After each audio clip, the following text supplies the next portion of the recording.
نے کہا اچھا اتنا چھوٹا بچہ کہا اس سے کہیں سے بھی آپ پوچھ سکتے ہیں.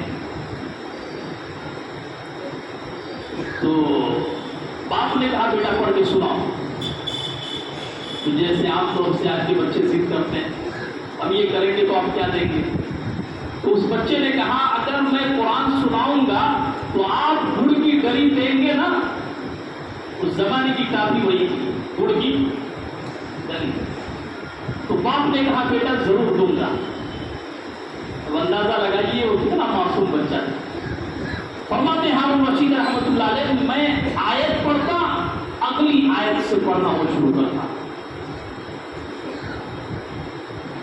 یہ معاملہ ہے میرے عزیزو.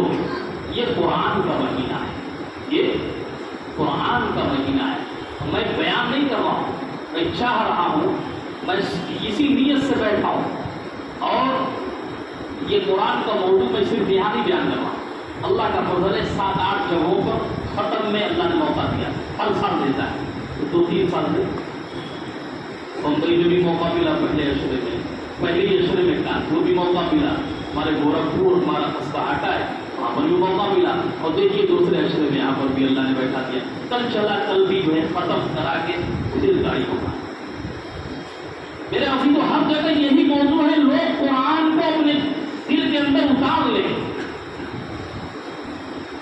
بس آپ اگر ٹھان لیں گے اور آپ نے اگر نیت کر لیا کہ انشاءاللہ ہم قرآن سے محبت کریں گے, قرآن کو پڑھیں گے اور قرآن کو اپنے بچوں کو پڑھائیں گے, تو میں یہ سمجھتا ہوں میرا یہاں بیٹھنا اللہ نے قبول کر لیا.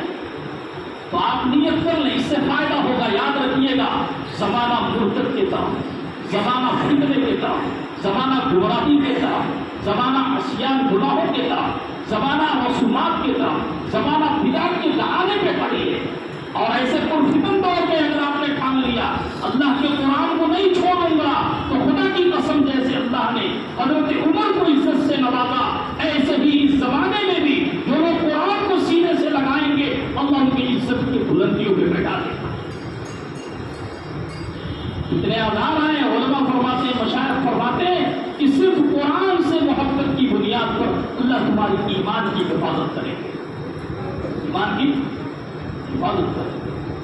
اور اگر قرآن سے محبت ہم نے نہیں کیا, قرآن کو سنا نہیں, قرآن کو سمجھا نہیں, تو پھر ہمارا ایمان بہت خطرے میں, بہت خطرے میں. اس لیے میرے عزیزو اگر پوری دنیا کے سامنے چیلنج ہے تو قرآن, پوری دنیا کے سامنے چیلنج ہے تو قرآن ہے. بہت بڑے قاری عبد الباسط رحمۃ اللہ علیہ, بہت بڑے قاری, لوگ ان کے قرآن